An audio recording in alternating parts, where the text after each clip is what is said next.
Hello everyone, and welcome to my instructional design resource evaluation. For this evaluation, I used PowerPoint's ability to make slides and audio recordings, and I used the iPad screen recording function to show the app. I edited the PowerPoint video as well as the iPad screen recording function in Adobe Premiere Rush, and then uploaded the video for hosting on YouTube. The resource that I have decided to evaluate for this assignment is Duolingo, the language learning app. I chose Duolingo because first, it is a free and easily accessible language learning tool.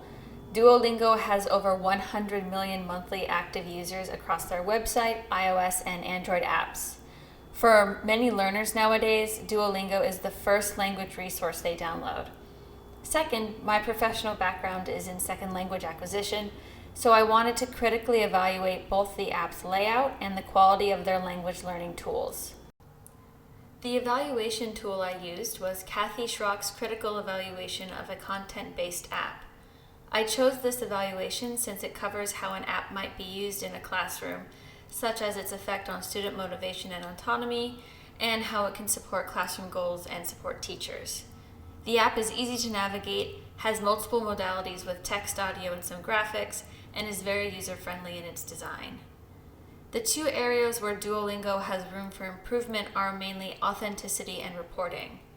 Especially when it comes to reporting, while Duolingo has a classroom function, there's a limit on how much data the teacher actually receives, which limits its usefulness long-term.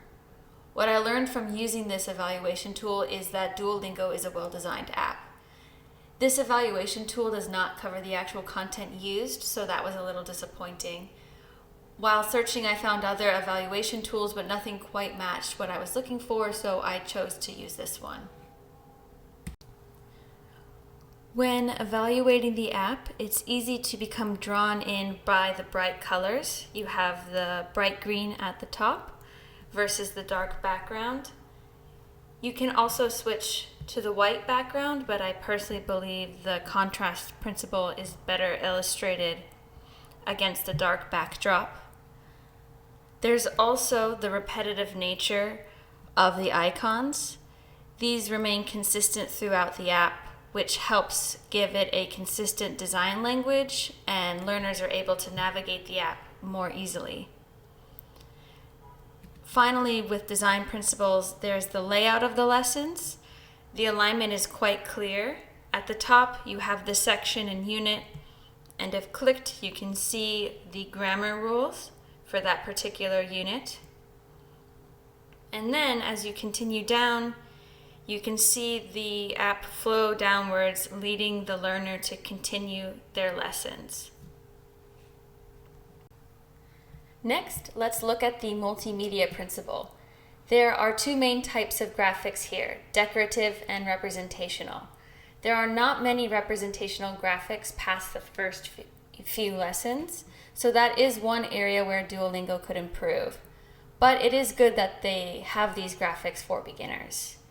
There is also a decorative cast of characters that help make the app more fun and engaging. Each character matches a specific voice actor, and Duolingo usually recruits native speakers to voice the vocabulary, which is a nice touch that brings the lessons to life. This can be motivating for learners, so I think it's good that Duolingo did this. Finally, let's go over the contiguity principles. Duolingo excels in contiguity principle 1 as they allow the learner to access information and helpful resources both before and during the lesson. In addition to the grammar rules at the beginning of the unit, learners are able to click on vocabulary and grammar in order to get more hints if they're stuck. So the learners have more control.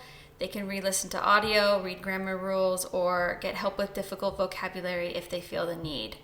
Unfortunately, though, as mentioned before, there aren't really graphics to match with the audio or vocabulary, which breaks contiguity principle number 2. Last but not least, here is my reference page. Thank you so much for listening to my evaluation of Duolingo.